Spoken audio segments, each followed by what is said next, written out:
Muy buenas tardes a todos, gracias por estar aquí, justo en el periodo postpandrial. Es un gran... Mira, aquí está Miguel Álvarez. ¿Volvemos a cambiar? Lo dejamos así ya, Miguel. Sí. Muy buenas tardes, como os iba diciendo, muchas gracias por estar aquí en este periodo postpandrial. Yo soy José Guerra y junto a Óscar Cano, presidente electo de la sección de estimulación, Roberto Keegan, representante de la Latin American Heart Rhythm Society, o la Sociedad Latinoamericana del Ritmo, y de Ulises Rogel, presidente electo de SOMEC, de la Sociedad Mexicana de Electrofisiología y Estimulación. Tenemos el placer de presentar esta sesión sobre desfibriladores implantables. Me permitiréis que deje a Roberto y a Ulises que lleven la moderación principalmente como invitados especiales de esta reunión. Bueno, muchas gracias, José. Buenas tardes a todos. Realmente un placer para mí estar nuevamente en esta reunión. Es que realmente año a año sorprende por su calidad de organización, su programa científico, sus exponentes. Realmente quiero hacer públicas las felicitaciones que se han hecho en varias oportunidades. Un gran evento realmente. Y es un honor para nuestra sociedad, una vez más, estar invitados a participar. Para aquellos que no lo saben todavía, la Latin American Heart Rhythm Society, o la Ciudad Latinoamericana del Ritmo Cardíaco, LARS o LHRS, como quieran llamarle, es una sociedad nueva que da continuidad a la vieja Sociedad de Electrofisiología Latinoamericana, que era la SOLAES. Esto lo hicimos el año pasado, estamos en camino de generar muchas cosas que esperamos también involucren a España, y en eso estamos trabajando. Bueno, muchas gracias. Ahí le voy a dar la palabra a Ulises. Bueno, muy brevemente, un gusto estar aquí. Muchas gracias a los organizadores de este excelente curso. Es la primera vez que yo vengo a estas reuniones y me llevo una grata sorpresa de gente muy joven, de gente con un alto nivel académico, del poder organizativo que tienen ustedes, ¿no? La idea en México es pues estrechar con mayor intensidad los vínculos que tengamos de aquí en adelante. Muchas gracias. Bien, una vez hechas las presentaciones, vamos a pasar con la primera de las charlas. Hemos cambiado el orden inicialmente previsto y el primer ponente va a ser el doctor Javier Jiménez Candil, de Salamanca, que nos va a hablar sobre la utilidad clínica de los datos almacenados en los desfibriladores.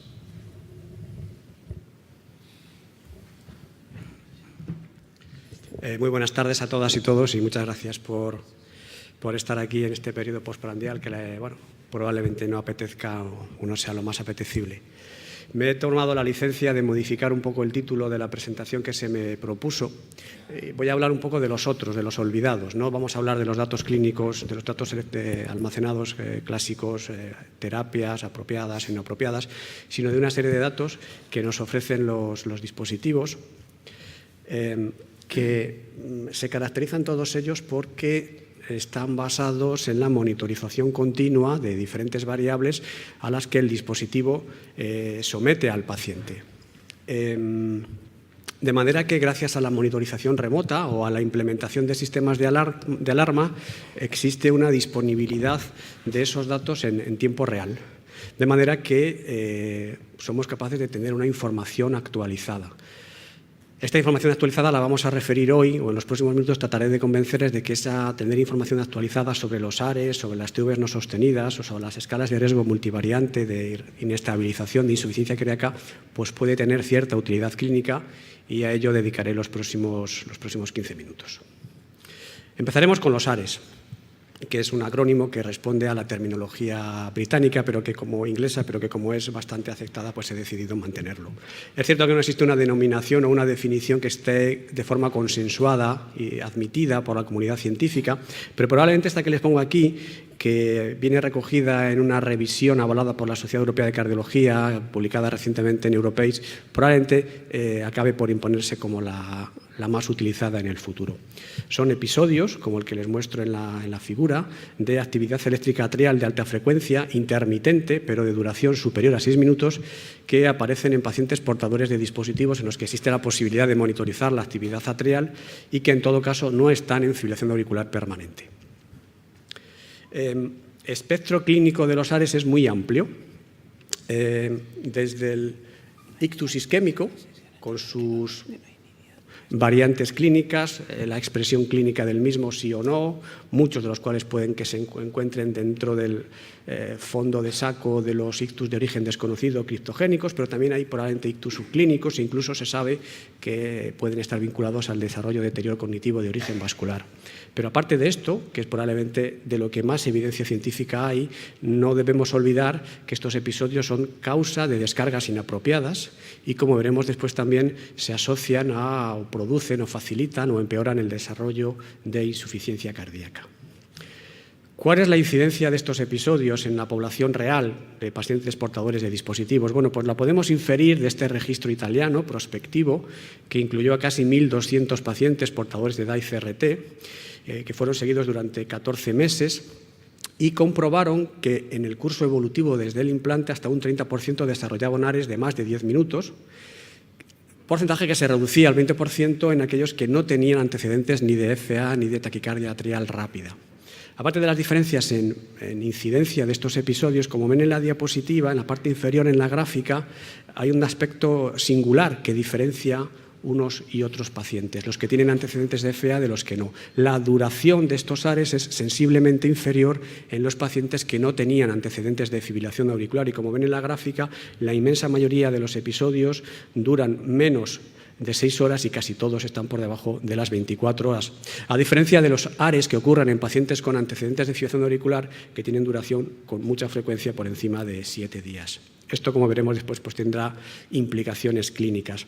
Hay unas certezas en relación con los ARES y el riesgo de tromboembolia que quería sumarizar en esta diapositiva. Es obvio que la incidencia, la capacidad de detección de estos episodios aumenta con el tiempo al que el paciente sometemos a monitorización. Esto es, además, es una relación prácticamente lineal. Que conocemos algunos factores de riesgo de que se desarrollen y de que aparezcan. El más potente, el haber presentado con anterioridad fibrilación auricular, pero también la disfunción sinusal, y parece que es más frecuente en pacientes portadores de dispositivos y cardiopatías de origen no isquémico. Una cosa muy importante y que parece refrendar la mayoría de los estudios que lo han estudiado es que el riesgo de tromboembolia vinculada a estos episodios tiene que ver particularmente con la máxima duración de los episodios, no con la repetición, no con el número de episodios.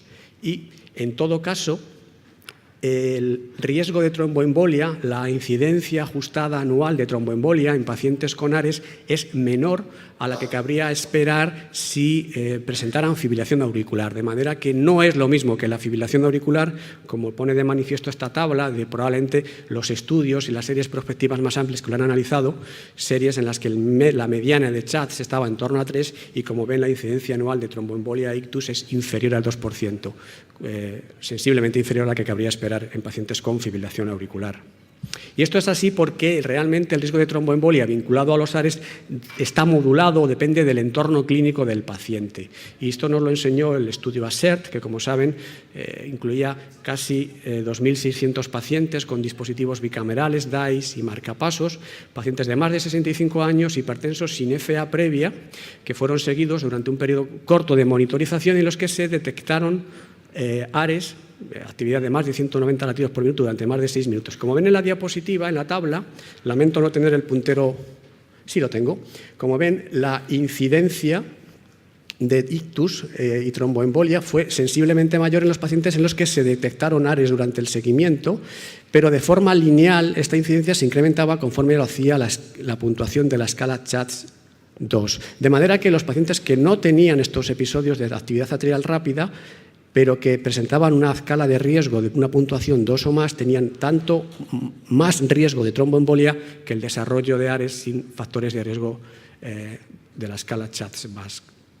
Es decir, que no sabemos si son los episodios o el riesgo asociado desde el punto de vista clínico, porque además, para complicar las cosas, pues no se ha podido demostrar fehacientemente que exista una correlación temporal entre el desarrollo de estos episodios y la aparición de los eventos tromboembólicos. Esto ya nos lo enseñó el estudio TRENDS y lo ratificó el análisis retrospectivo de los 51 ictus que aparecieron durante el periodo de monitorización del estudio ASSERT. 51 ictus, de los cuales solo en el 8% se pudieron documentar ARES en el mes anterior al episodio clínico. De manera que son muy pocos los ictus a los que les podemos atribuir desde un punto de vista etiopatogénico el desarrollo previo de los ARES. Por tanto, resulta complicado emitir recomendaciones sobre cómo actuar cuando detectamos estos episodios en un paciente portador de un desfibrilador. Yo me he remitido a esta figura que cierra un poco, resume un poco la revisión a las que les comentaba al inicio y que probablemente está avalada por la Sociedad Europea en la medida en que sus dos firmantes son los últimos dos firmantes de las guías de práctica clínica de fibrilación auricular de la Sociedad Europea.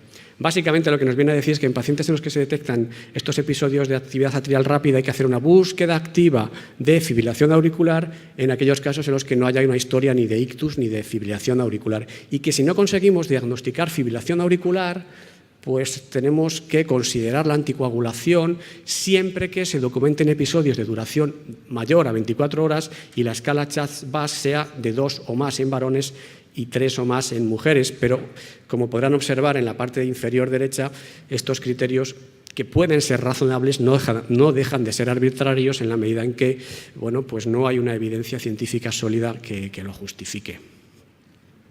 Como les decía, aparte del riesgo de tromboembolia, sabemos que estos episodios de actividad atrial rápida, que dan lugar a respuesta ventricular también rápida, son la causa más frecuente de descargas inapropiadas en los pacientes, sobre todo con disfunción ventricular, incluso cuando se utilizan ventanas de detección elevada, como ocurre en el brazo de más de 200 latidos por minuto del MADIT-RIT. En el MADIT-CRT ven que la incidencia actualizada de descargas inapropiadas por estos episodios llega a ser hasta del 10% a 4 años. Y esto probablemente, en parte por esto, pues como puso de manifiesto el registro italiano al que mencionamos al inicio, que en realidad estaba dirigido a definir el impacto pronóstico de estos episodios en una población habitual de pacientes con DAI-TRC, pues vieron que los que desarrollaban estos episodios de actividad eléctrica rápida tenían más mortalidad y riesgo de insuficiencia cardíaca, un exceso de riesgo ajustado de 2. ¿Por qué? Pues probablemente no solo porque durante el episodio el paciente ve reducido su volumen sistólico en la medida en que se pierde la contribución atrial al llenado ventricular, sino porque los episodios de respuesta ventricular rápida irregular pues pueden contribuir a empeorar la función ventricular por un fenómeno de taquimiocardiopatía like. Por supuesto, porque las descargas inapropiadas sabemos que se asocian a un incremento de la mortalidad, y también porque en pacientes con dispositivos de resincronización se va a reducir el porcentaje de estimulación biventricular. Aparte de ser capaces de monitorizar de forma continuada la actividad de la aurícula, por supuesto los desfibriladores nos permiten obtener información sobre los episodios de taquicardia ventricular no sostenido, como el que les muestro en la figura, que probablemente muchas veces no damos ninguna importancia. He querido aproximarme a una definición, es un poco personal, y les diría que son episodios de TV, y pongo 5 más complejos porque es el punto de corte que la mayoría de las empresas, la mayoría de los manufacturadores utilizan para iniciar la detección.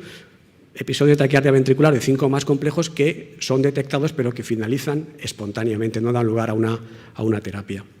¿Con qué frecuencia ocurren? ¿Cuál es la prevalencia de estos episodios en pacientes con DAI? Bueno, pues es muy variable, como es lógico entender, en función del punto de corte que cojamos de la taquicardia, de lo que prolonguemos el seguimiento y del tipo de paciente al que nos refiramos. Desde 1 de cada 4 en el subanálisis del SketchF, que eran episodios de muy alta frecuencia en pacientes con prevención primaria, hasta si se utiliza una población no seleccionada de pacientes con disfunción ventricular como la de nuestro centro, pues en los 6 primeros meses después del implante de un DAI detectamos TVs no sostenidas en un porcentaje muy elevado, hasta el 60% de los pacientes.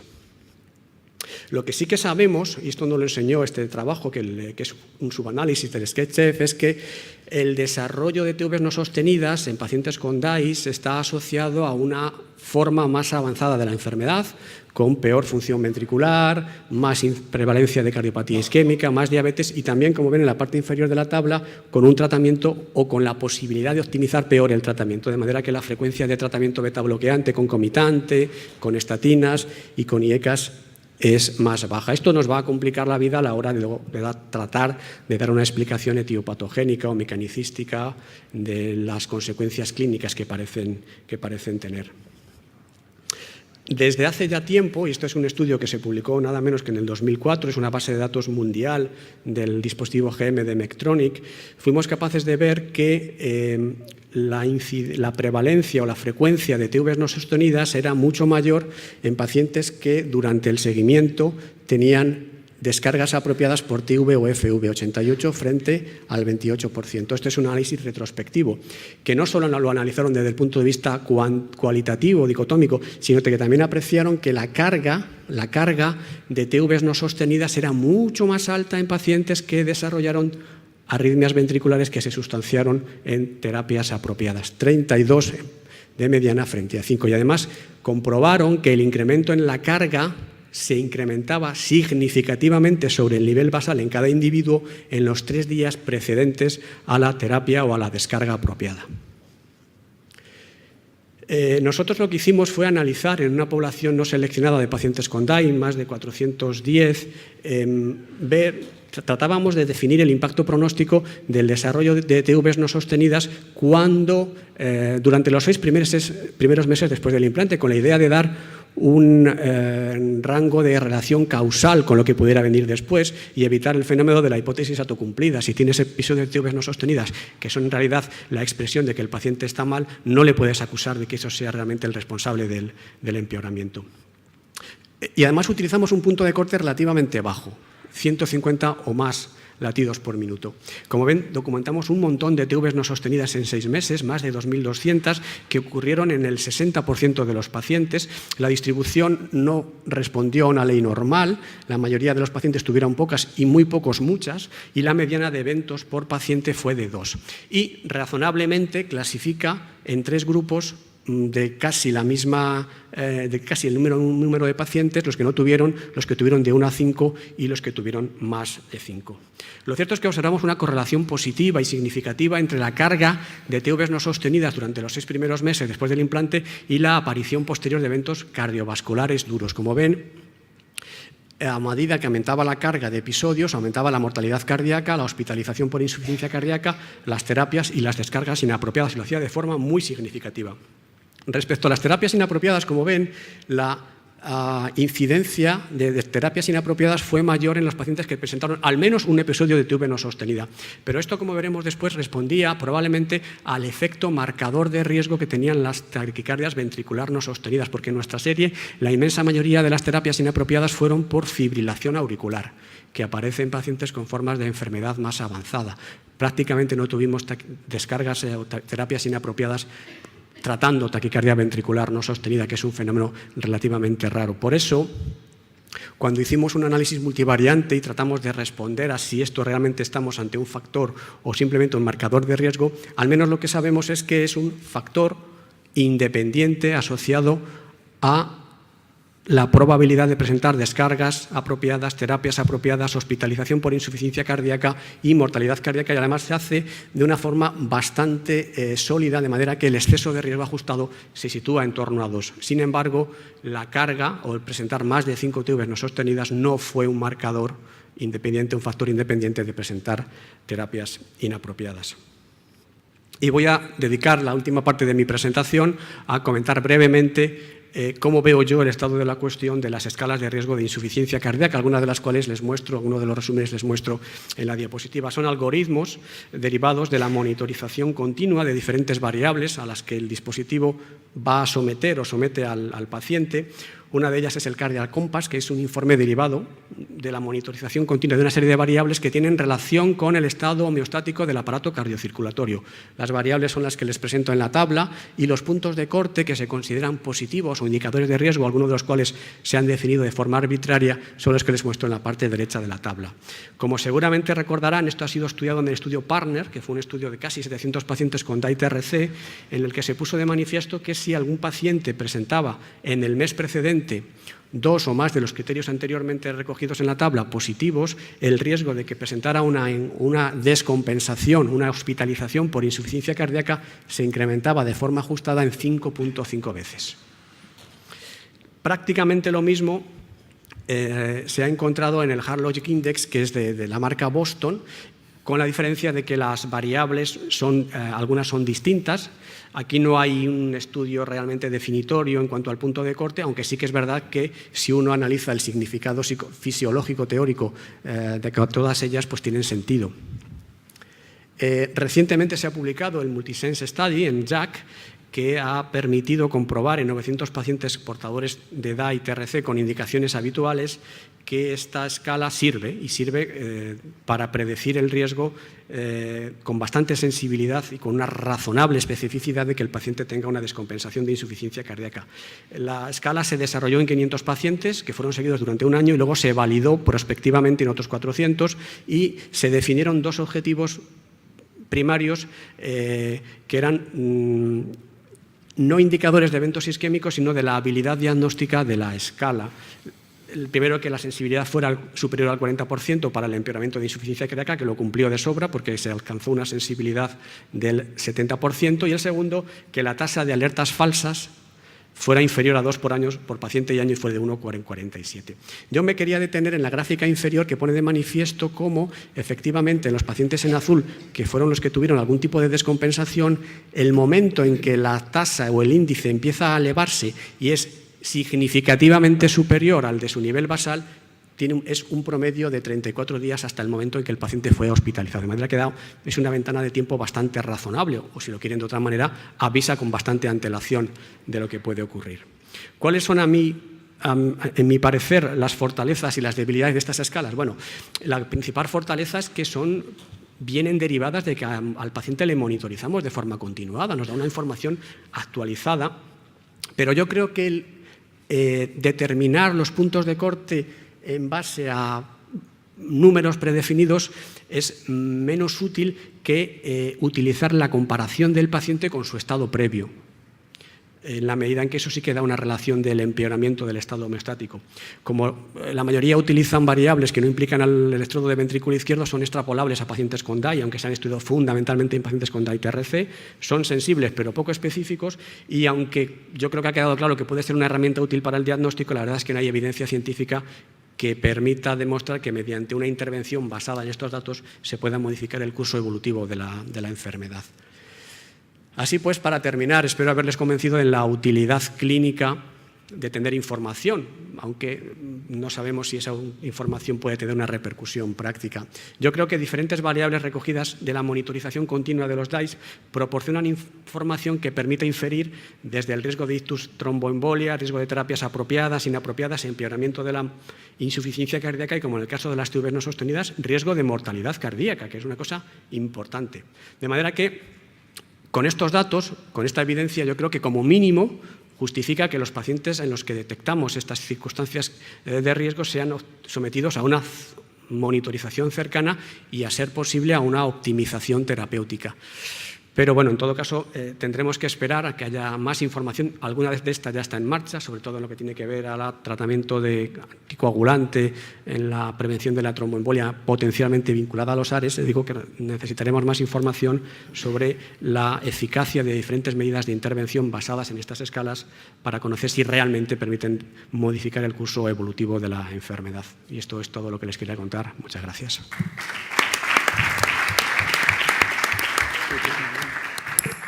A continuación presentará Miguel Álvarez, del Hospital de Granada. Para aquellos que han llegado un poquito más tarde, hemos cambiado el orden entre la primera y la segunda ponencia.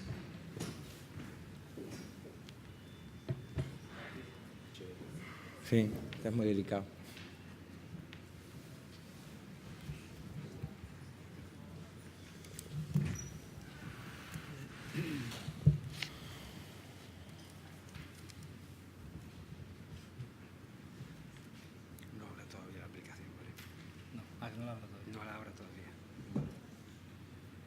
¿Esto alguna vez? Sí.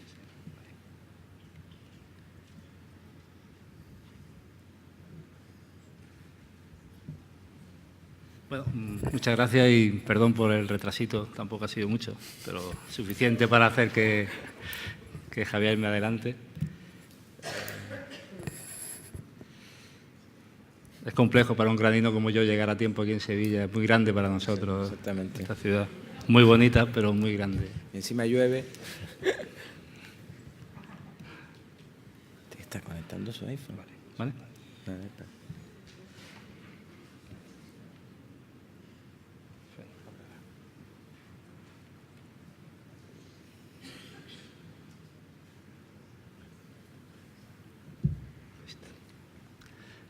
Muy bien, pues yo voy a hablar de la longevidad de los desfibriladores, sus condicionantes de impacto socioeconómico. ¿Vale? Mis conflictos de intereses son estos y espero que sigan siendo. ¿O más? Bien, ¿qué recambiamos en España y cuántos dispositivos recambiamos en España? Pues la literatura y los años de todos estos años de registro nacional son concordantes, ¿no? 1 de cada 4 dispositivos que se implantan en cualquier centro o registro es un recambio de un dispositivo previamente implantado. El 80% se cambian porque se le agota la batería, pero hasta un 20% cambiamos los dispositivos o bien porque hay complicaciones o bien porque hemos hecho un cambio de indicación. Bueno, en cuanto a la batería, es la que tiene la energía disponible y eso depende de su capacidad, de su composición química y de su arquitectura interna. Yo no voy a hablar de todo porque no soy técnico. Y de los requerimientos de energía que el paciente o nosotros mismos le obligamos al desfibrilador. Bien porque hagamos terapias, antibradicardia, antitaquicardia, bien porque hagamos reformas de condensadores, la corriente background, que no me la preguntéis luego porque no lo voy a responder, la telemetría y el almacenamiento de electrogramas. Muy bien, en cuanto a la composición química, sabéis que desde que tenemos litio, todas las baterías están compuestas de litio, pero el segundo componente es el que cambia y parece que hace diferencia en cuanto a la duración de las baterías de las diferentes marcas. El que haya el segundo componente, óxido de manganeso o bien óxido de plata vanadio, parece ser que determina la capacidad de amperaje de las baterías y su capacidad de llegar con suficientemente amperaje al recambio, a la llegada del ERI. Cada compañía tiene su composición química y eso hace que en estos años haya diferencias en las compañías en cuanto a la capacidad en amperios hora de sus baterías. Eso no sabemos porque muchas veces cuando hacen estudios de capacidad y de duración de las baterías son estudios que se hacen ahora pero de dispositivos puestos hace años, con lo cual a estudios actuales no podemos saber de lo que hoy dicen las compañías que les dura sus baterías. Lo que hay publicado es lo que hay publicado. Y lo que hay publicado es que dispositivos implantados desde el 2006, tanto en dispositivos VR como en CRT, hay diferencias significativas entre unas compañías y otras, ¿no? No voy a decir nada porque si no vamos a ver mis conflictos de interés y tampoco quiero yo que asociéis la cuestión, ¿no? Pero bueno, ahí las tenéis y eso es lo que hay publicado, ¿no? Bueno, otros requerimientos de energía son la necesidad de estimulación y obviamente los dispositivos los que obligamos al desfibrilador a estimular de forma permanente, que es la resincronización, pues va a depender de nuestra habilidad para implantar un electrodo con baja necesidad de umbral o alta necesidad de umbral. Además, en los dispositivos, tanto en todos los dispositivos, en los requerimientos de choques apropiados e inapropiados van a consumir energía. Esto muchas veces ha habido en la literatura gente que decía que no era determinante de la longevidad, pero bien es cierto que eran estudios donde había pocas terapias, ¿no? Pero parece ser que, obviamente, si nos ponemos a pensarlo, un desfibrilador que se use mucho, como decimos, va a tener menos vida, ¿no? Otros condicionantes, pues la reforma de condensadores. Cuanto más reformemos condensadores, menos tiempo vamos a tener de energía. El uso de la telemetría, que sea... bueno, ha habido estudios que decían que podía consumir más telemetría. En este estudio del TRUST aleatorizado se determinó que la telemetría, la monitorización remota como tal, incluso era un predictor de menor necesidad de energía por la parte de la batería. El umbral de ventrículo izquierdo, como digo, aquí a la derecha, es determinante en la duración de los TRC y hay poca información todavía si la estimulación multipunto podría requerir más energía de forma significativa que la convencional. Este trabajo del Grupo de Toledo parece que podría haber un gasto de energía de batería un poco más elevado en la estimulación multipunto, pero bien es cierto que ellos concluyen que si los umbrales de la energía, de la estimulación multipunto son adecuados, no hay un gasto de energía de batería significativo. El electrodo es parte del sistema, entonces la longevidad del DAI depende también de la longevidad del electrodo. Los electrodos bajo recal han durado menos, todos lo sabemos, el Spring Fidelis, el Riata, pero incluso esos electrodos, esos cables que no están bajo recal, tienen una incidencia anual que, bueno, puede ser más pequeña o más grande en función de quién la vea. Si el paciente la sufre, para él es una tragedia, pero tú le puedes decir que es del 0,45% al año, pero se va a quedar igual de cabreado, ¿no? Fijaros, no sé si se ve bien, pero esto es un caso en otro hospital donde el paciente ya no le caben más electrodos, o sí, ya puestos, pero tiene 3 cables de desfibrilación, bien situados, bien implantados, pero yo creo que es un tanto excesivo, ¿no? Bueno, la gente joven, todos de aquí somos muy jóvenes, y si nos tuviésemos que poner un desfibrilador, al cabo del tiempo pues se nos podría romper. ¿Qué sabemos en los pacientes muy jóvenes, que son los pacientes con enfermedades cardíacas hereditarias? Se sabe que la incidencia a los 51 meses de seguimiento es un 10%, 2% anual. Es decir, cuando vayamos a poner un desfibrilador a un niño de 18 años, tenemos que saber que ese electrodo probablemente tenga problemas, ¿no? Eso tenemos que saber que eso es un determinante también de la longevidad de nuestro dispositivo, no solamente de la batería. ¿Y qué produce cambiar dispositivos? Bueno, pues lo típico de no producir nada, no se preocupe, esto es una rajita, le cambiamos la pila, se va por la tarde a su casa y aquí paz y después gloria. Pues muchas veces no. Y aquí de este estudio, que es un estudio con muchísimos pacientes, pues determinaron que los pacientes a los que se le hacía recambio de dispositivos tenían complicaciones, pero mucho menos si, además del recambio del generador, había que explorar el cable o había que añadir un cable más para hacer terapias adicionales. No sé si me va a salir.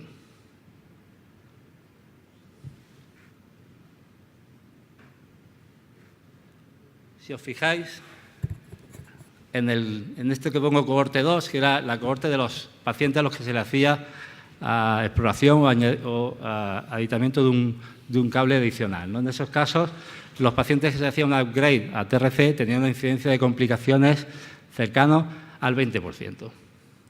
No sé si tenemos más cada uno, tenemos menos, pero esto es lo que hay publicado. Frente a los pacientes a los que se le planeaba o iba a planearse una modificación del cable, pero finalmente no lo necesitaban. La incidencia de complicaciones era mucho menor. Y la incidencia de complicaciones en pacientes que pasaban de marcapasos a desfibrilador o de monocameral a bicameral también era superior a lo que era la intervención sin intervención sobre el cable. Es decir, que imaginaos, paciente joven, que 20 años, que no tiene 33, tiene una rotura de cable y tenéis que además cambiar el generador y poner otro cable. Pues ese chaval va a sufrir no solamente un coste del dispositivo, sino un coste de complicaciones, ¿de acuerdo? Hay que tenerlo en cuenta. Por tanto, las consecuencias económicas, en Granada no tenemos problemas de dinero, no sé vosotros, pero bueno, si tenéis problemas de dinero, hablad con nosotros y no hay problema. ¿El coste del recambio qué es? El coste del dispositivo como tal, los dispositivos cuestan dinero, si no, no estaríamos aquí. El coste hospitalario, que es nuestro coste de personal, que eso es bajísimo. El coste de material delante del ingreso y el coste social, pues baja laboral del paciente, de la familia, del primo, de todos los que vienen a verle, ¿no? Y al que hay que añadir el coste de las complicaciones. Coste de las complicaciones que no son despreciables. Bueno, este estudio que lo encontré por casualidad, la verdad que no suelo yo revisar la revista española de Economía de la Salud, os la recomiendo, es apasionante, pero bueno, este estudio de hospitales canarios hicieron un análisis muy serio en cuanto a la predicción de coste, un análisis Markov, que tampoco os voy a explicar aquí porque es muy tarde, y entonces ellos analizaron de sus datos de dispositivos Boston, porque era de los que ellos ponían más, lo que habrían ahorrado si hubiesen implantado dispositivos, lo que ellos llamaron actuales, de una batería de mayor longevidad. En ese año de 20 años de seguimiento estimaron que se habrían ahorrado unos 3.000 y pico dispositivos y con una reducción de coste, un ahorro de 71 millones de euros. Yo no lo sé, nunca lo he visto junto todo eso, pero parece ser que es mucho dinero. Entonces, implantando dispositivos de mayor longevidad, vamos a ahorrar dinero, ¿vale? Otra cosa es que no lo hagamos, pero que podemos hacerlo, implantando dispositivos actuales que tienen una batería de mayor duración. Los suecos, que son suecos pero no son tontos, analizaron su reducción de coste implantando a diferentes marcas o marcas que ellos estimaron que ahorraban dinero implantando diferentes marcas por su duración. Y eso lo compararon, vieron su incidencia de recambios y analizaron en coronas lo que se habrían ahorrado en función de la marca a elegir. Ahí tenéis el coste acumulativo anual en los dispositivos TRC de las 3 compañías que ellos analizaron, ¿vale? Hay una que gasta más y otra que gasta menos, ¿de acuerdo? Pues, ¿qué podemos hacer nosotros? Pues, vamos, atendiendo a los conflictos de intereses de cada cual, puedes elegir una marca que va a durar más y te va a ahorrar dinero a tu sistema sanitario. Estas son, después de buscar por Internet todas las páginas web y intentando, porque no siempre es fácil encontrar lo que dice que dura cada compañía su dispositivo, esto es la longevidad en Internet, en sus páginas web, de los DAIS VR y el tamaño que ellos dicen de volumen que tiene cada dispositivo y de TRC. Hay longevidad desde los 15 años hasta los 11 en VR y desde los casi 11 en TRC a 6,9, 7 años, ¿vale? Son dispositivos que todos utilizamos habitualmente. Bueno, ¿qué pasa ahora con los dispositivos de la longevidad? Pues que hay una desproporción entre lo que viven los pacientes y la longevidad de los dispositivos. Los dispositivos mueren antes que los pacientes. Eso es lo que hay. Y eso entonces conlleva un recambio. Ahora bien, vamos a preguntarle a los pacientes qué quieren. ¿Quieren dispositivos más pequeños, que tengan más algoritmos, que tengan no sé qué? ¿O qué es lo que ellos quieren? Pues se le preguntó en el año 2004 y lo que ellos querían era dispositivos. Le daba igual el tamaño, eso viene bien, pero más longevos. ¿Por qué? Porque evitaban recambios. Ellos quieren que no le abramos la piel o que la abramos lo menos posible, ¿vale? Con lo cual, además, si utilizamos dispositivos y una estimación de tiempo en función de los años que dicen ellos las compañías que duran, pues si analizamos el que más dura y el que menos dura por terapia, a un chaval de 32 años con una hipertrofia, tú le pones un desfibrilador, asumiendo los años que dicen que ellos que gastan, que luego no siempre es así, pues eligiendo una marca con respecto a otra, a lo largo de la vida este paciente, que llegaría a los 77 años, pues ahorraríamos un dispositivo, ¿vale? Un recambio. En el DAI-TRC, si se lo implantamos a un varón de 60 años, una mujer de 60 años, al llegar a sus 80 y tantos años, que ya nos podríamos plantear cosas, ahora veremos, pues ahorraríamos un dispositivo, ¿vale? Lo ideal sería un dispositivo para siempre, pero, como digo, no estaríamos aquí. ¿Cuánto cuestan las complicaciones? Vale, pues las complicaciones, aunque creamos que no cuestan mucho dinero. Y aquí tenéis un análisis en euros de lo que cuesta en función de que el paciente no ingrese, no se le explante, que se ingrese pero no se explante, que se explante pero como sin ingreso y finalmente el paciente que tiene una sepsis grave y que se le explanta el dispositivo. Esto es un coste que tenemos que asumir toda la sociedad, ¿vale? ¿Qué podemos hacer nosotros, además, para reducir recambios? Pues vamos a reducir el porcentaje de estimulación ventricular. No vamos a poner bicamerales, ya lo sabemos desde el David aquel. Vamos a poner VVI a 40 para que no estimule. Reduciremos, por tanto, las necesidades. Vamos a reducir terapias, programación MADI-RID, y si el paciente tiene una TV o una FA, vamos a hacerle ablación. Vamos a reducir los requerimientos de energía, vamos a poner electrodos tetrapolares, vamos a implantar mejor los electrodos, vamos a poner un voltaje de seguridad de 0,5 voltios nada más. No es necesario doblar el umbral de seguridad, porque ya se ha demostrado que con ese margen de seguridad es suficiente. Vamos a hacer cosas.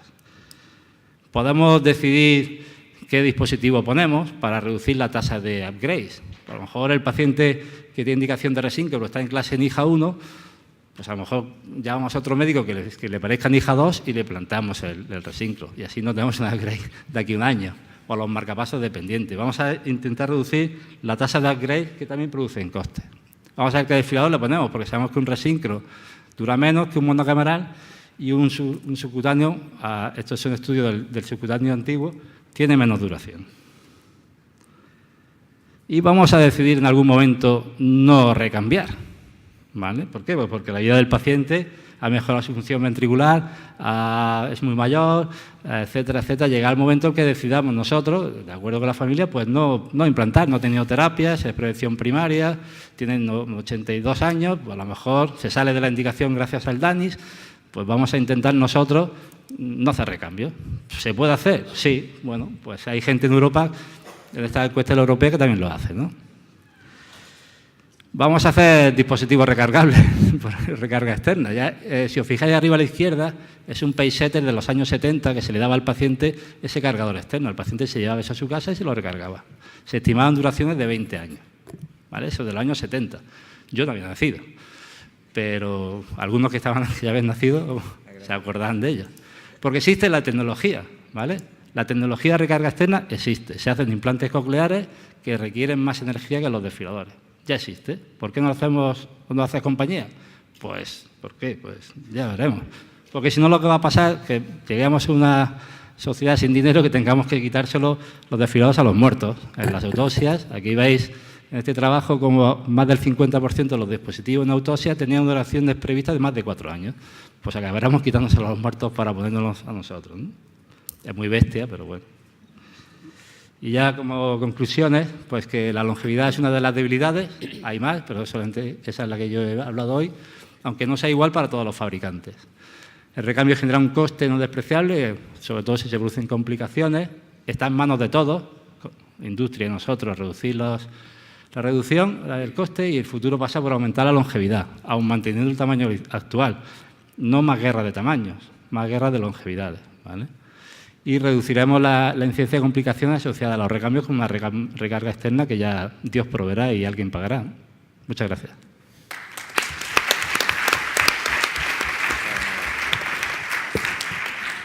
Muchas gracias, Miguel. A continuación, el doctor Roberto Keegan nos va a hablar sobre cómo podemos evaluar el riesgo de muerte no arrítmica en pacientes con potencial indicación de DAI.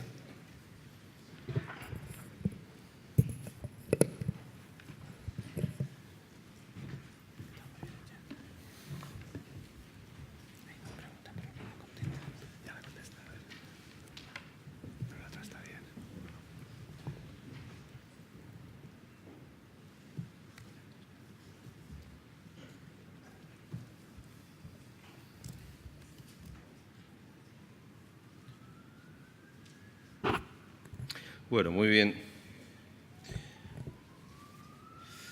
Vamos a tratar de desarrollar este punto que es muy importante y tiene cierta relación con lo que habló recién Miguel. Digamos, él hablaba de cómo ahorrar batería y acá vamos a hablar de cómo ahorrar el implante de un desfibrilador, probablemente en algún grupo de pacientes. Las guías nos dicen cuáles son las indicaciones, y esto lo tenemos todos muy claro, y nos dicen que para implantar un desfibrilador preferentemente el paciente tiene que tener una expectativa de vida mayor a 1 año, tiene que estar bien por lo menos 1 año. Esto es algo muy genérico que figura en estos documentos, pero no hay especificaciones. De modo que cuando nosotros analizamos la población de pacientes con desfibriladores implantados o aquella población de pacientes a la que vamos a implantar un desfibrilador, fundamentalmente en prevención primaria, tenemos una población que parecería ser homogénea por el criterio de indicación que utilizamos, básicamente la fracción de eyección en pacientes portadores de insuficiencia cardíaca. Pero la realidad es que esa población no es homogénea. Esa población es heterogénea, está compuesta de pacientes con diferentes riesgos de mortalidad. Y es ahí donde vamos a trabajar para tratar de identificar. ¿Por qué? Porque si nosotros implantamos a toda la población, es probable que ese beneficio que nosotros esperamos sea para todos, la realidad es que no sea, y que básicamente ese beneficio esté concentrado en un grupo de pacientes, en este caso en el grupo de riesgo intermedio. En el de bajo riesgo porque ya tiene una baja mortalidad, y en el de muy alto riesgo porque van a aparecer estas causas no arrítmicas de muerte en las que el desfibrilador no va a aportar ningún beneficio.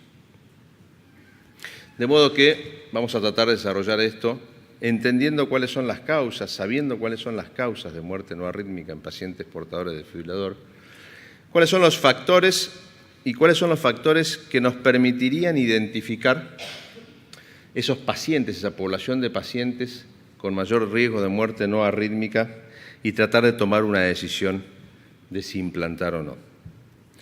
Finalmente, las conclusiones de esto. De manera que cuando analizamos las causas, estos son datos españoles, son datos locales, muy interesantes, que nos muestran que el seguimiento es un factor importante que va a determinar la magnitud de mortalidad total respecto a mortalidad arrítmica. Si bien progresivamente la mortalidad acumulada crece en el grupo muerte súbita, lo que vemos es que crece mucho más la mortalidad total por otras causas que no es la muerte súbita, muerte no arrítmica.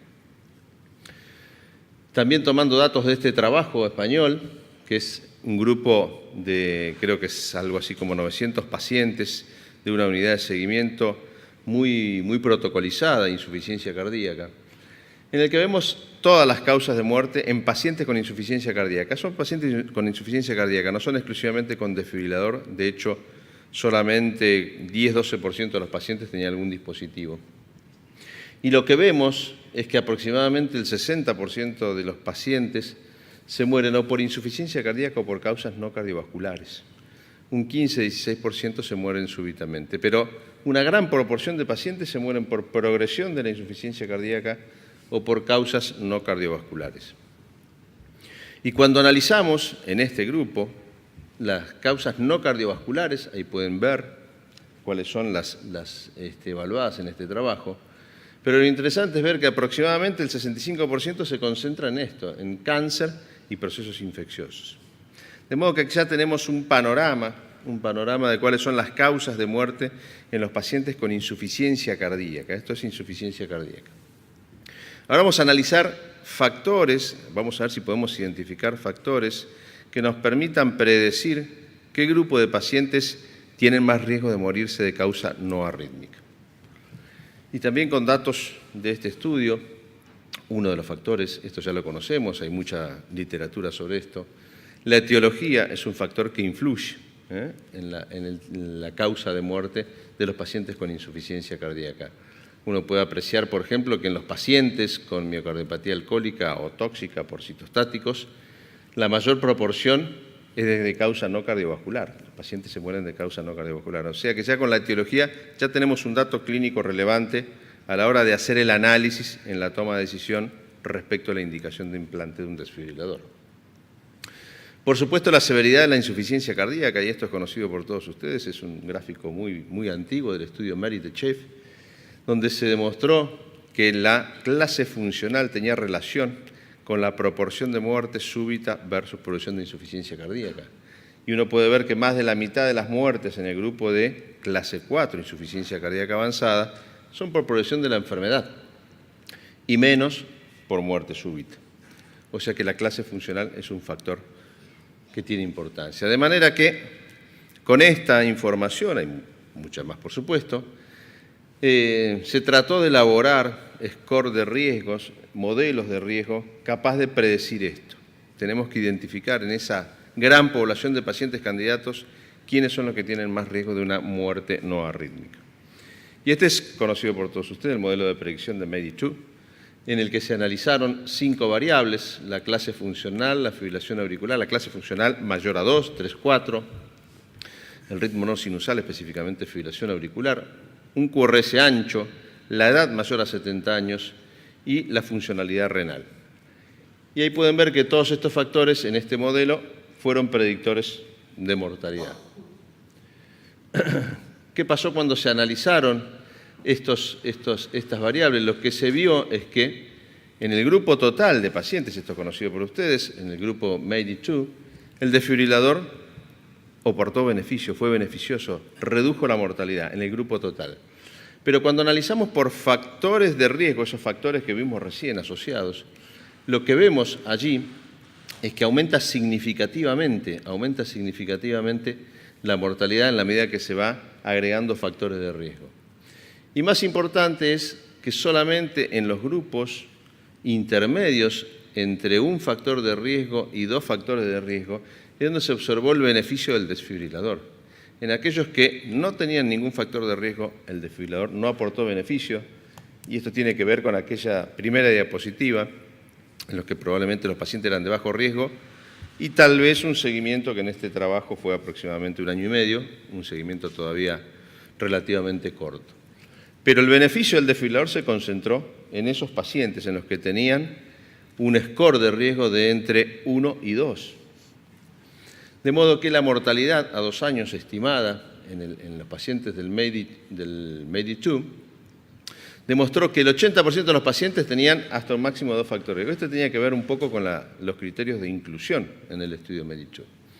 Pero esto es lo más importante que decíamos recién. En la mitad de los pacientes, que eran los que tenían 1 o 2 factores de riesgo, de los que mencionamos recién, es donde claramente se observó el beneficio del desfibrilador. Y la curva de reducción de mortalidad, esto es bien gráfico, esto es gráfico conocido por todos, a la reducción de mortalidad a 2 años en el estudio MEDIT, lo que mostró es esto, que el mayor beneficio está justamente ahí. Muy poco riesgo, no beneficio, mucho riesgo, tampoco beneficio. Nosotros estamos concentrados en el grupo de pacientes de más alto riesgo.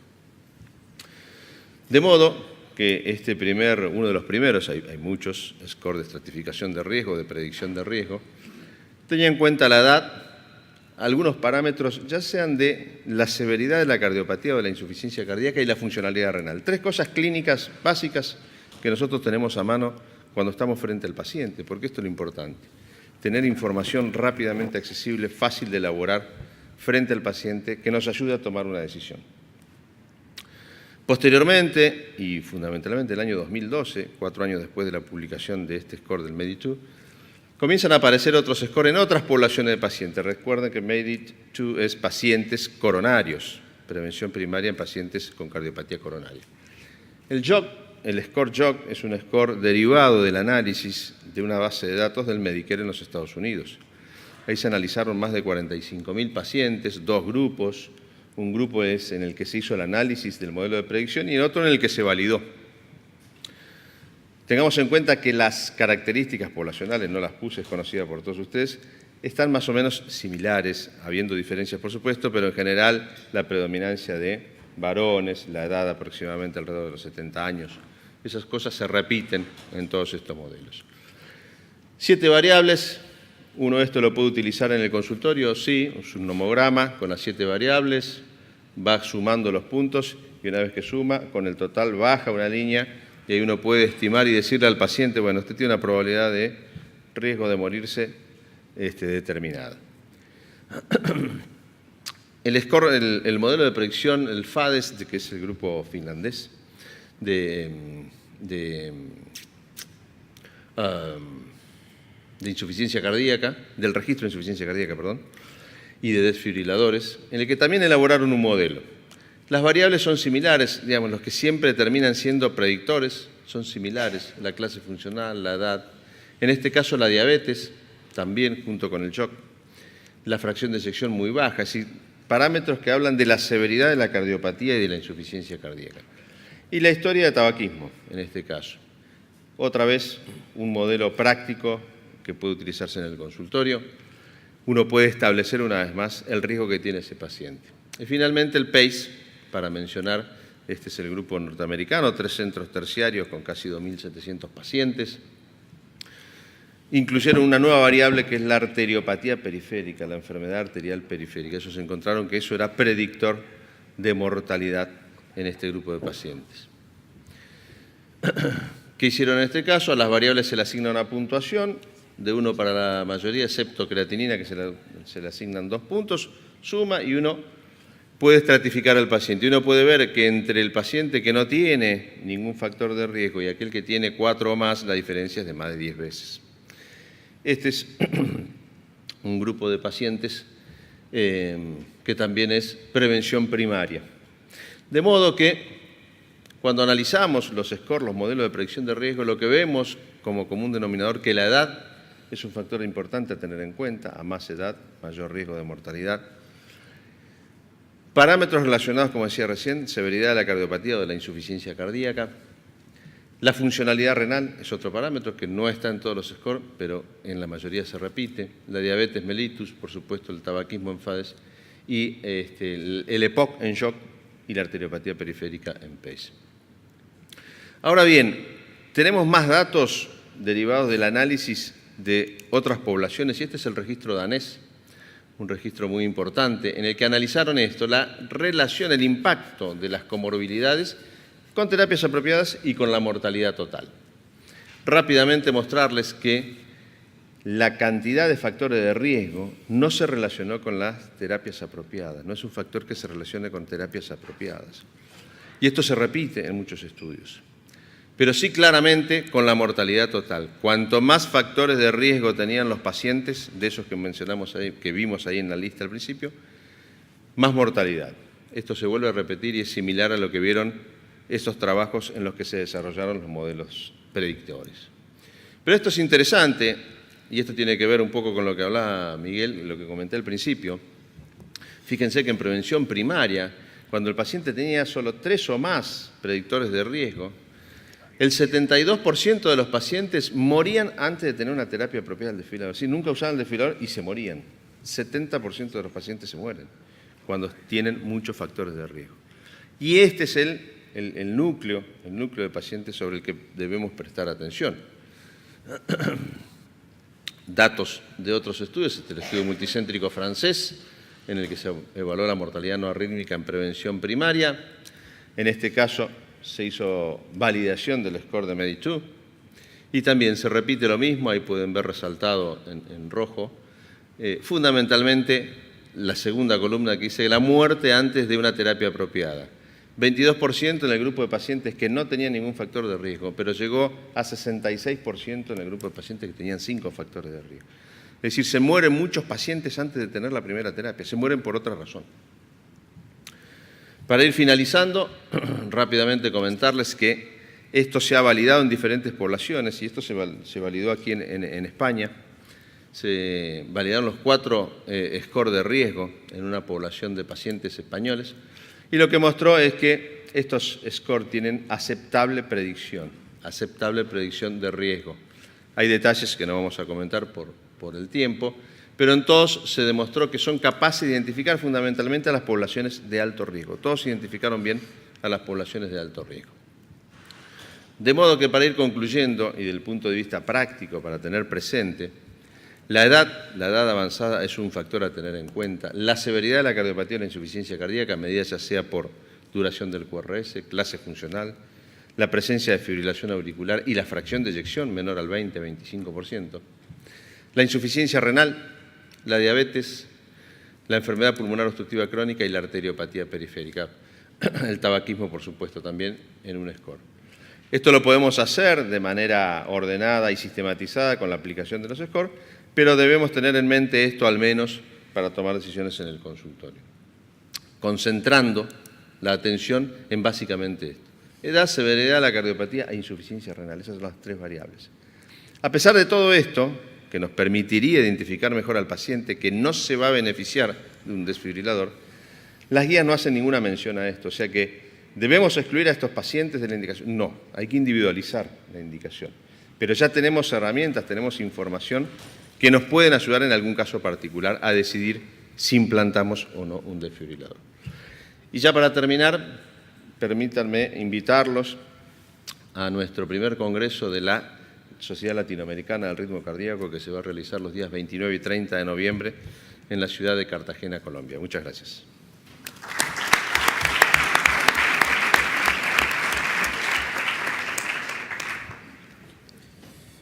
Muchas gracias, Roberto. Y ahora paso la palabra al doctor Rogel, que nos hablará de muerte súbita en portadores de desfibrilador.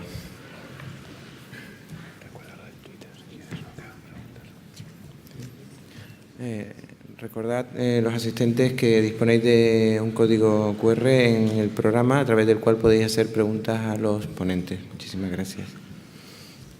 Bueno, antes que nada, buenas tardes. Muchas gracias nuevamente por la invitación para estar el día de hoy con ustedes y sus gentiles atenciones. Los próximos minutos vamos a hablar de un tema un tanto interesante y que a mí me recordó un paciente que tuvimos hace ya algunos años, donde era isquémico de la 7ª década de la vida, que le pusimos un desfibrilador en nuestro centro, y este es uno de los registros que tenemos ahí en el hospital, donde pues se muestra de manera muy sencilla, muy gráfica, cómo actúan los desfibriladores, por qué se ponen los desfibriladores. Aquí, como ustedes pueden ver y apreciar, el paciente viene en un ritmo normal, se desencadena una taquicardia ventricular, el aparato la detecta, sobreestimula, empieza a sobreestimular, no quita la taquicardia ventricular, con una segunda estimulación de la taquicardia, regresa el paciente a ritmo normal. Esa es una de las maneras en cómo trabajan los desfibriladores. La otra manera de cómo trabajan los desfibriladores es esta, detectando un ritmo muy rápido que lo entiende el aparato como fibrilación ventricular y dando descargas eléctricas, choques eléctricas, con lo que el paciente regresaba a tener su ritmo normal.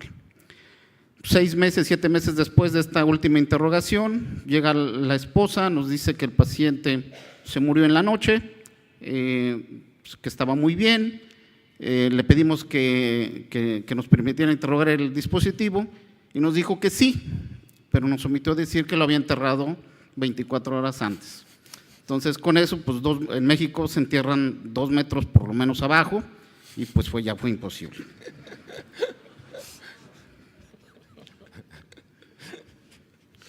A manera de introducción, los dispositivos cardíacos implantables son equipos utilizados cada vez con mayor frecuencia, y esto es debido a que pues, tienen una muy probada utilidad. En España, el año pasado, se reportaron 5.673 implantes, el 85% del total estimado, y en Estados Unidos hay reportes de que alrededor de 3 millones de personas tienen algún dispositivo cardíaco implantado. De acuerdo al tipo de dispositivo, la muerte súbita cardíaca puede ocurrir en un rango de entre un 3 y un 16%. El desfibrilador va a estar indicado y está indicado precisamente para prevenir la muerte súbita cardíaca. Mas, sin embargo, hay un pequeño grupo que ya teniendo el desfibrilador sigue presentando esa muerte súbita cardíaca, y eso pues ha sido objeto de estudio y de interés. Los estudios reportados hasta ahora más o menos ubican esta muerte súbita en pacientes con ya un desfibrilador en alrededor del 5%. Es un tema también muy interesante porque se puede ver de muchos puntos de vista médicos, gubernamentales, éticos, medioambientales, culturales. Con el paciente que le comentaba, se llevó una pila de desfibrilador 2 metros abajo y ahí se quedó la pila. ¿Qué se ha publicado a lo largo del tiempo en este sentido? Fíjense ustedes, en 1996 Lee y colaboradores publican este estudio donde se dieron a la tarea de determinar la incidencia de muerte súbita cardíaca en pacientes que ya fueran portadores de desfibrilador, de evaluar las características clínicas de cómo ocurría esta muerte y de investigar las posibles causas de muerte súbita. Este fue un estudio retrospectivo, ellos revisaron la base de datos de pacientes que tenían con desfibrilador, y fue un estudio que incluyó pacientes entre los años 82 y 95. En ese periodo de tiempo se registraron un total de 727 pacientes que eran ya portadores de desfibrilador, 143, el 20% de ellos, murieron en ese periodo de tiempo, 52 pacientes de causa no cardíaca y 90 pacientes de causa cardíaca. De estos 90 pacientes, solamente 23 pacientes cumplían el criterio, por todos ustedes conocidos, de muerte súbita cardíaca. De esos 23 pacientes, 20 tenían el dispositivo funcionando. De estos 20 pacientes, en términos muy sencillos y muy generales, la gran mayoría de ellos tenían cardiopatía isquémica. La fracción de expulsión en promedio era de un 24%, y menos de la mitad estaban tomando algún tipo de antiarrítmico, amiodarona o quinidina. De estos 20 pacientes solo fue posible la interrogación del dispositivo en 9, ¿sí? Y en estos 9 dispositivos se observó que la fibrilación ventricular era la causa de muerte. Este estudio pues, mostró con pocos pacientes una baja incidencia de muerte súbita en pacientes que tuvieran ya un desfibrilador. Y también empezó a mostrar la necesidad de que la interrogación de este tipo de dispositivos se tiene que hacer después de que ocurre la muerte. Este otro estudio publicado en el 2002, ¿sí?, tuvo a bien determinar el mecanismo de muerte súbita cardíaca en pacientes que ya tuvieron o que ya hubieran tenido taquicardia ventricular o fibrilación ventricular y que ya fueran portadores de un desfibrilador. Esta población fue de 4.889 pacientes y se ubicó en los años 94 y 99. 90 pacientes con muerte súbita cardíaca, que correspondió al 28% del total de las muertes, y solo en 68, el 76% de estos 90 pudo ser determinada la causa de muerte. Esta es la gráfica que resume los resultados de este trabajo y fíjense ustedes bien, esta gráfica tiene tres grandes grupos. El grupo mayor, que es este, que constituye el 29% del total de los pacientes reportados, donde la taquicardia ventricular y la fibrilación ventricular que fue tratada presentó después disociación electromecánica y esta fue la principal causa que ellos reportaron de muerte. El otro grupo fue aquella taquicardia ventricular o fibrilación ventricular que tuvo choques pero que estos fallaron. Y el tercer grupo grande fue la disociación electromecánica primaria. Si nosotros analizamos todos los grupos, vemos que el 82% de las muertes en este estudio estuvo asociado a taquicardia ventricular o fibrilación ventricular y solamente el 18% no. Y de este 18%, el 16% se relacionó con disociación electromecánica primaria. Ellos hacen mucho hincapié en este último punto, la disociación electromecánica post-shock, que fue la causa principal en el 99% de los pacientes, y dejan entrever que la terapia inapropiada en pacientes con taquicardia ventricular o fibrilación ventricular también representa un porcentaje no despreciable. Este es un ejemplo de un registro de un desfibrilador donde se detecta correctamente la arritmia, pero al dar terapia, la terapia no es efectiva. En el 2005 se publica este editorial donde se estudia el porcentaje de pacientes con muerte súbita en pacientes que tuvieran un desfibrilador. Los desfibriladores, recuerden ustedes, se empezaron a poner a principios, mediados de los 80s. A mediados de los 80s había pocos estudios con poco número de pacientes y la mortalidad se reportó en ese entonces alrededor del 1%. A finales de los 80s, principios de los 90s, cuando ya había más estudios, cuando ya había más registros de pacientes con un gran número o con un número mayor de pacientes, la mortalidad aumentó y se situó alrededor del 5%. Si nosotros vemos los estudios clásicos que todos ustedes conocen y nos vamos únicamente a determinar la mortalidad por muerte súbita cardíaca de todos estos pacientes, vemos aquí los porcentajes y en una mortalidad combinada, pues esto se sitúa en un 4.6%. Si esto lo traspolamos, el porcentaje de pacientes con muerte súbita cardíaca que tienen desfibrilador y nada más lo relacionamos con el total de muertes súbitas cardíacas, el porcentaje llega a ser 31-32%. Y ellos comentan en su discusión que el porcentaje de la no respuesta al desfibrilador tiene implicaciones clínicas importantes. Esta no respuesta al desfibrilador se estima aproximadamente en un tercio del total de las muertes de causa cardíaca, lo cual resultaría ser mucho. La mejor comprensión de estos mecanismos de muerte súbita en pacientes con desfibriladores comentaron que podría mejorar la sobrevida y la relación costo-efectividad que ya se habló previamente. En el 2015 se publica este otro estudio donde se trata de identificar la causa de muerte en pacientes portadores de marcapasos y de desfibriladores de forma prospectiva.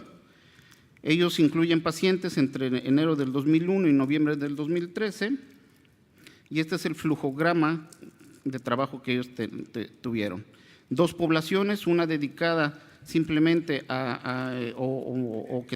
que tuvieran desfibriladores, la otra parte de un grupo más grande y del total de esta población llama la atención esto, 8 pacientes que tuvieron muerte súbita cardíaca, que cumplieron el criterio de muerte súbita cardíaca y que ya eran portadores de desfibrilador. Si ustedes se fijan en el flujograma, 7 de estos 8 pacientes reportaron como causa de muerte alguna alteración en el funcionamiento del dispositivo o la programación no adecuada del dispositivo. Las causas de muerte ellos las reportan igual, taquicardia ventricular o fibrilación ventricular. Lo que llama la atención de este estudio es que se aborda el tema de la mala programación o del mal funcionamiento, de alguna manera, de los dispositivos. Así, en este estudio se comenta que la taquicardia ventricular o fibrilación ventricular fue la causa de muerte en casi todos estos pacientes, que la programación o el mal funcionamiento del dispositivo tuvo relación directa con la causa de muerte y que esto pues ya estaba reportado previamente. Todos sabemos que los dispositivos pueden llegar a fallar, principalmente en el tema de los electrodos, y que el porcentaje de falla no es poco, puede llegar a ser hasta del 15%. El interrogatorio sistemático y las autopsias de pacientes portadores de dispositivos y muerte súbita también nos puede dar a conocer su funcionamiento, su buen o mal funcionamiento, y de esto relacionarlo con la causa directa de muerte. Probablemente estemos subestimando el mal funcionamiento de los dispositivos que nos causan este tipo de problemas, y que obviamente pues, la revisión sistemática es por lo que tendríamos que optar todos nosotros. En 2016 se publica este estudio donde el objetivo fue determinar la utilidad de la extracción, del interrogatorio y del análisis rutinario de dispositivos en pacientes que son llevados a autopsias. Este estudio fue muy interesante, ¿por qué? Porque aquí se determinó el porcentaje de alertas que se pueden presentar en pacientes que tienen muerte súbita cardíaca y no muerte súbita cardíaca. Y en ese sentido, este estudio duró 6 años, entre los años 2009 y 2015. De ahí, en ese periodo de tiempo, hubo 2.025 autopsias, 84 pacientes, el 4.2%, tenían algún tipo de dispositivo implantado. Estas son las causas finales de muerte. En azul, los pacientes o el grupo de pacientes que se consideró como muerte súbita cardíaca. Y esto es lo interesante de esta investigación. En rojo y en amarillo, los pacientes que murieron súbitamente. De estos pacientes, el 32% tuvo una alerta por parte del dispositivo, una alerta en detectar algún tipo de arritmias o en algún cambio de la impedancia intratorácica registrada por el dispositivo. Pero en el 19% de estos pacientes que murieron súbitamente de origen cardíaco no se reportó ninguna alerta, y entonces eso nos deja entrever que ahí hay algo que está pasando que todavía no sabemos. De los pacientes que no murieron de manera súbita, 10% de esta población tuvo alguna alerta, y esto se relaciona específicamente con los cambios en la impedancia días o semanas previas a cuando ocurrió la muerte. Entonces, aquí nos deja ver también el estudio la necesidad de entender mejor el funcionamiento de estos dispositivos. Comentan que es recomendable la interrogación, igual de los dispositivos, para determinar el mecanismo y la causa de muerte. Se plantea la recuperación obligatoria, y esto tendría que ir cambiando, tendríamos que ir para ese sentido, de los dispositivos después de la muerte, y el análisis del fabricante o de terceros para detectar con mayor precisión el funcionamiento defectuoso de algún tipo de dispositivos que esté contribuyendo a esto. Finalmente, en las consideraciones finales, siempre va a ser y es recomendable la extracción y el análisis de los dispositivos después de la muerte. Esto nos puede determinar el momento, el mecanismo y la causa de muerte, nos puede determinar el papel de la programación o un mal funcionamiento del dispositivo, nos puede detectar fallas en los dispositivos que dará paso a su mejoramiento, y que las causas reportadas en estos estudios como causas de muerte súbita en pacientes ya portadores de desfibrilador son la taquicardia ventricular, la fibrilación ventricular y la disasociación electromecánica. Muchas gracias.